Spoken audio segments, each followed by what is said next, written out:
Hey friends, if we haven't had the opportunity to meet before, my name is Tyler and I am on staff at North Decatur.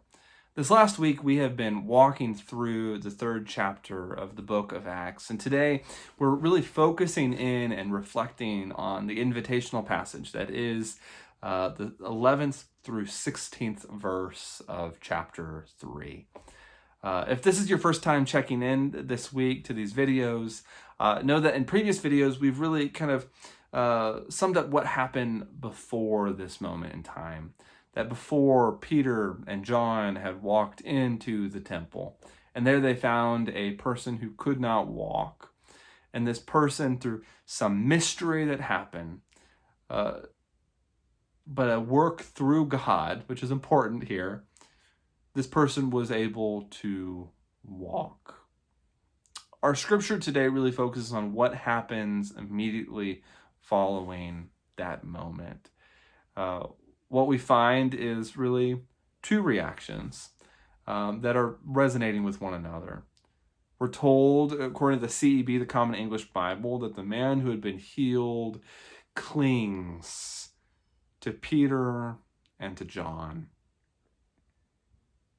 Clings to them. And that the crowd, those who had been gathered there in the portico, in the temple, start to gather around Peter and John, and the scripture says that their response is that they are just amazed. When this act of God, this work of God, happens in this space, these two signposts, if you will, who are where everyone gathers their attention. And it could be really easy for Peter to have said in this moment, yeah, we're pretty awesome. Like we do stuff like this all the time, and we're pretty great. And by the way, my name's Peter. And there was an opportunity in this space to do a very human thing and to self-promote, to feed the ego, to build up one's own image in the community. But rather, through the practices of their own lives and through being with Jesus for such a prolonged period, and the habits they had formed, and the lessons, and all of the times of making mistakes, there is a maturity that Peter and John bring to this moment,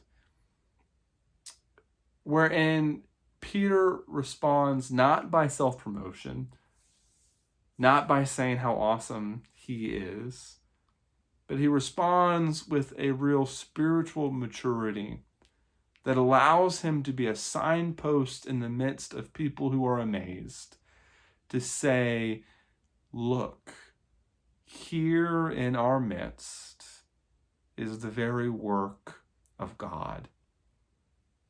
That God, who is in the fullest extent and in the minutest detail of creation, is good and is doing a good work here, that has done a good work here.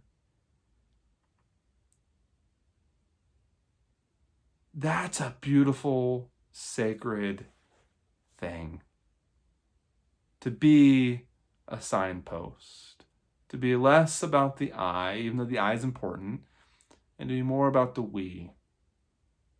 To be less about building up one's own self in a community, and more about allowing the community to participate in something that is unfolding in our midst.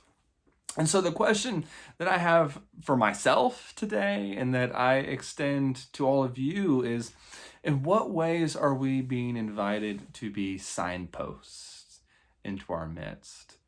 Part of the beauties of being in life is that God is acting in us and around us all the time, doing good things, inspiring love and hope and unity.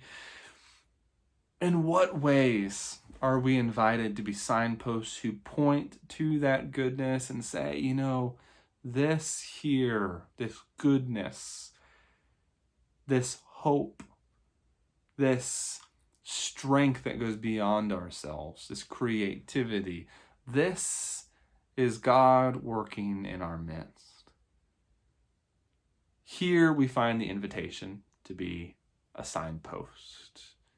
I think what we'll find as we walk into that is something that is so much more satisfying than just promoting ourselves and making ourselves appear to be able to do something that no one else is able to do.